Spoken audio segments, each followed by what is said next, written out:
Assalamualaikum warahmatullahi wabarakatuh.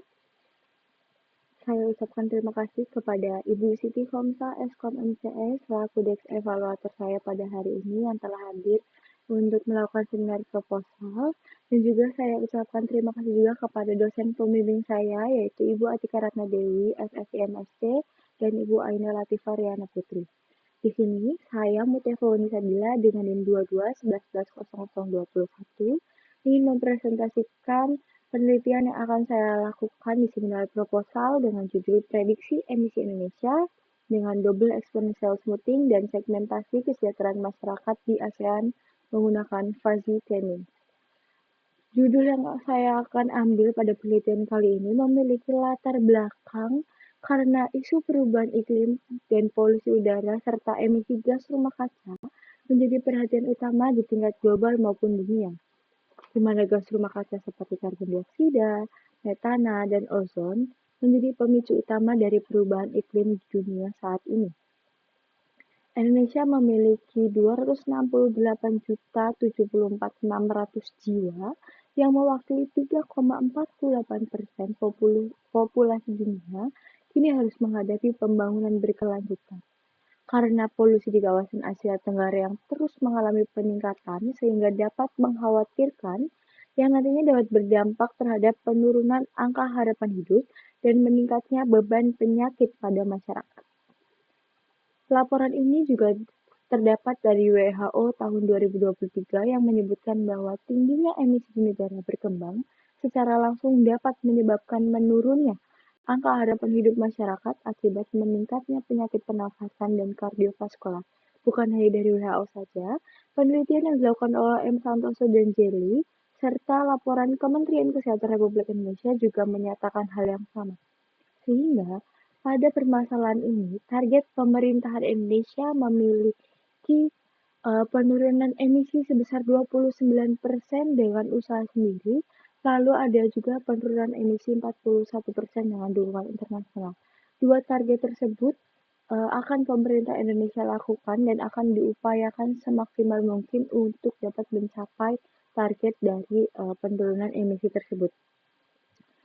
Adapun rumusan masalah yang didapatkan dari latar belakang yang telah saya paparkan tadi, upaya apa sih yang akan dilakukan oleh pemerintah untuk mengurangi emisi serta meningkatkan kualitas hidup masyarakat di Indonesia dengan gap kondisi saat ini yaitu 18,3% dengan target yang ada yang terbilang ini cukup lebar gitu ya. Nah, dari rumusan masalah ini maka terdapat tujuan penelitian yang akan saya lakukan. Yang pertama adalah menganalisis tren historis emisi gas rumah kaca dan karbon dioksida di Indonesia, serta memproyeksikan tren di masa depan dengan menggunakan metode double exponential smoothing. Lalu yang kedua adalah mengelompokkan negara-negara ASEAN berdasarkan karakteristik kesejahteraan masyarakat menggunakan fuzzy chaining. Dan yang terakhir adalah memberikan rekomendasi kebijakan berbasis hasil prediksi dan clustering untuk mendukung target pengurangan emisi sekaligus peningkatan kesejahteraan masyarakat. Selanjutnya, terdapat juga model yang akan digunakan di sini, yaitu ada double exponential smoothing dan juga fuzzy chaining, di mana kedua model tersebut sudah dapat dipastikan ya dari penelitian yang dilakukan oleh Ostrup dan Emil bahwasannya DES berhasil memprediksi emisi gas rumah kaca dengan kinerja terbaik dibandingkan dengan metode lainnya. Dengan nilai evaluasi MAPE-nya untuk CH4 ada 0,25, N2O 0,355, dan CO2 yaitu 0,408. Sedangkan yang dilakukan penelitian oleh Choi dan Robert M. Lee, di mana model DES ini sesuai dengan dugaan awal bahwa model dapat memprediksi emisi karbon dioksida dengan level tren, sehingga pada tahun 2012 hingga tahun 2021 terdapat kenaikan yang signifikan pada bidang transportasi di Amerika. Selanjutnya, penelitian juga dilakukan oleh Wulandari Enbo yang menyatakan bahwa fuzzy chaining mendapatkan nilai lebih baik dibandingkan dengan algoritma lain, yaitu dengan nilai Silhouette coefficient-nya sebesar 0,896. Lalu untuk penelitian yang dilakukan oleh Novianti, Aisyah, dan Novitasari menghasilkan bahwasannya FCM menghasilkan 3 klaster pada kedua tahun dengan hasil pengujian menggunakan silhouette koefisien, yaitu pada tahun 2019 dan tahun adalah 0,951 dan tahun 2020 adalah 0,91899.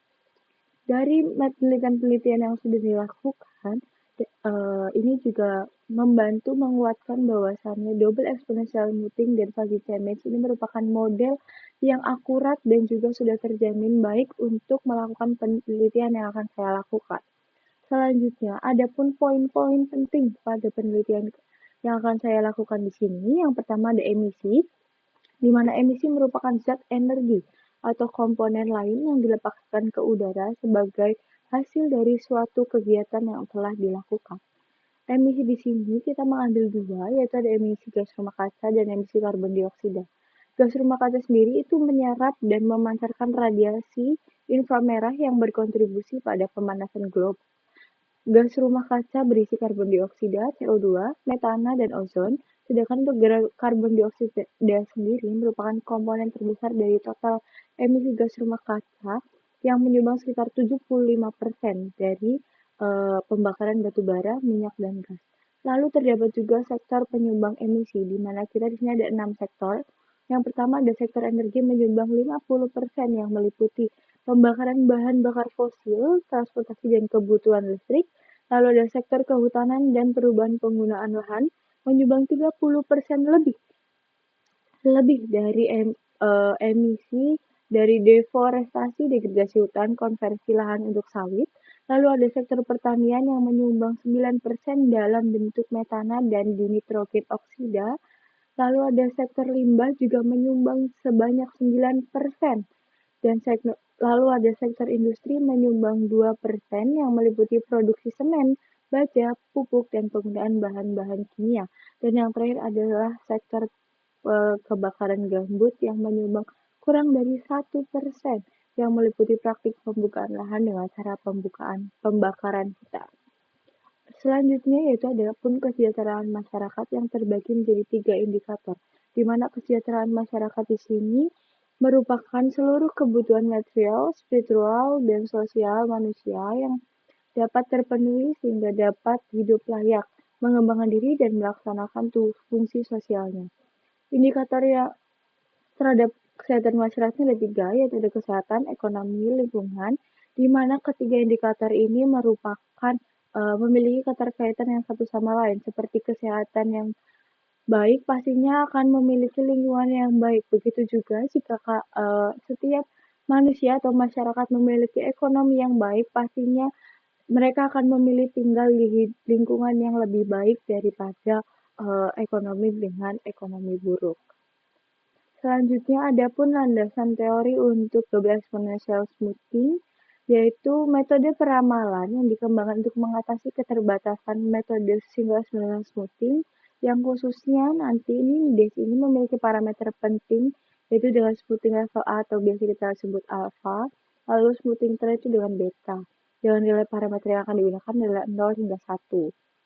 Selanjutnya untuk fuzzy chain sendiri, untuk pengelompokan data yang berbeda gitu ya, seperti k-means, di mana FTM ini lebih fleksibel, jadi satu data memiliki tingkat kedekatan ke beberapa cluster, tapi namun nanti yang paling besar nilainya itu yang akan diambil dengan pusat cluster, seperti itu.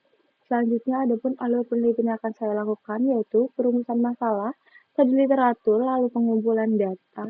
Setelah data terkumpul, maka akan dilakukan eksplorasi data untuk melihat apakah data tersebut mengandung unsur lain atau tidak, apakah ada keanehan atau tidak. Selanjutnya, jika terdapat yang kurang lengkap gitu ya, kita bisa lakukan pre-processing dengan mengisi missing value, anomali data, imbalance data, dan sebagainya lainnya. Setelah sudah, lalu kita lakukan feature engineering untuk menggabungkan beberapa variabel-variabel untuk membentuk fitur baru agar lebih mudah dalam menganalisis. Jika sudah melakukan itu, maka data dapat dikatakan siap atau tidak. Jika data dikatakan siap, maka kalian bisa melakukan langsung prediksi emisi dengan double exponential smoothing. Lalu setelah melakukan prediksi, kalian dapat mengevaluasi modelnya yaitu dengan RMSE dan MAE. Nah, dengan RMSI dan ML sendiri, apakah akurasinya sudah bagus, akurasi modelnya sudah bagus, apakah memadai atau tidak? Jika tidak, maka dilakukan prediksi emisi kembali dengan melakukan tuning pada prediksi tersebut, model prediksi tersebut. Namun, jika sudah memadai, maka di sini saya melakukan pengelompokan ASEAN menggunakan koefisien min, lalu dianalisis hasil dan dapat ditarik kesimpulan dan saran untuk dapat merekomendasikan ke pemerintahan Indonesia. Selanjutnya, data yang digunakan sini merupakan ada dua data. Yang pertama, data utama itu data emisi dari OECD tahun 90 sampai tahun 2022 sebagai data set utama. Lalu data pendukung yang digunakan adalah data penyumbang emisi yang diambil dari BPS tahun 2000 hingga tahun 2019. Subjek penelitiannya pun ada negara-negara ASEAN yang meliputi Indonesia, Malaysia, Singapura, Thailand, Filipina, Vietnam, Laos, Kamboja, Darussalam, dan Myanmar, dan juga sektor-sektor penyumbang emisi yang tadi sudah dijelaskan. Lalu objek penelitiannya di sini ada tiga, yaitu emisi gas rumah kaca, emisi karbon dioksida, dan indikator kesehatan, ekonomi, dan lingkungan.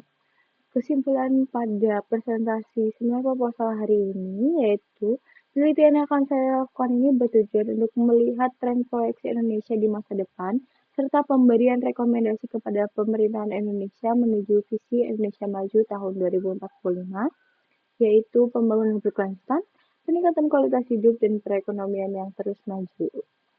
Sekian dari saya, Mutia Evaloni Sabila. Jika ada salah kata, mohon dimaafkan. Wassalamualaikum warahmatullahi wabarakatuh.